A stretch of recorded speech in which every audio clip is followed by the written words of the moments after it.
अस्सलामुअलैकुम my friends, welcome to my recipe 78.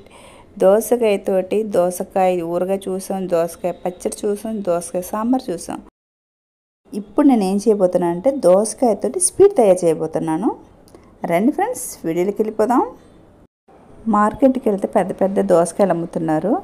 సరే అనేసి ఒకటి 50 రూపాయలు ఇచ్చి ఒకటి కొనుక్కొచ్చి ఇంట్లో పెట్టాను. ఒక్కరోజు అయ్యింది, మరుసటి రోజు కట్ చేద్దామని తీస్తే చూసారా ఇలా బాగా పండిపోయింది. లోపల నుండి గింజలను తీసిన తర్వాత కట్ చేసుకోవాలి. ఇప్పుడైతే మనం స్టవ్ వెలిగించుకొని స్టవ్ మీద అయితే ప్యాన్ పెట్టేసుకోవాలి. ప్యాన్ పెట్టేసుకున్న తర్వాత దోసకాయ ముక్కలన్నీ వేసుకున్న తర్వాత బాగా కలుపుకోవాలి.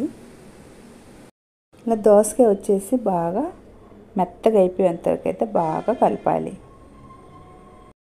ఈ దోసకాయలు అయితే వాటర్ ఉంటుంది, ఆ వాటర్ అంతా బయటకు వచ్చి ఇంకిపోయేంతవరకు అయితే బాగా కలుపుకోవాలి.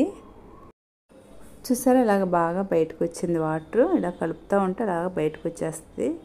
ఇలా బయటకు వచ్చిన తర్వాత బాగా ఇంకిపోవాలి వాటర్ అంతాను. అలాగే ఇప్పుడు బాగా దగ్గరికి అయిపోయింది. ఇప్పుడైతే దీంట్లో అయితే నెయ్యి అయితే ఒక 2 టేబుల్ స్పూన్ అయితే నెయ్యి అయితే వేసుకోవాలి. నేను నెయ్యి వేసుకొని బాగా కలుపుకోవాలి.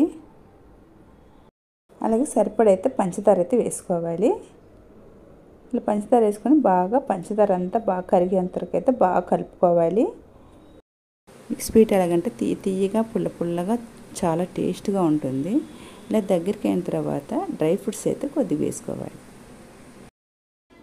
అలాగే దోసకాయ స్వీట్ అయితే రెడీ అయిపోయింది. మీకు నచ్చిందా? మీకు నచ్చితే కనుక లైక్ చేయండి, షేర్ చేయండి, అలాగే సబ్స్క్రైబ్ చేసుకోండి. చూసే ఎవరైతే ఒక లైక్ అయితే కొట్టేయండి. బాయ్ ఫ్రెండ్స్, రేపు మరొక వీడియోలో మళ్ళీ కలుద్దాం. బాయ్.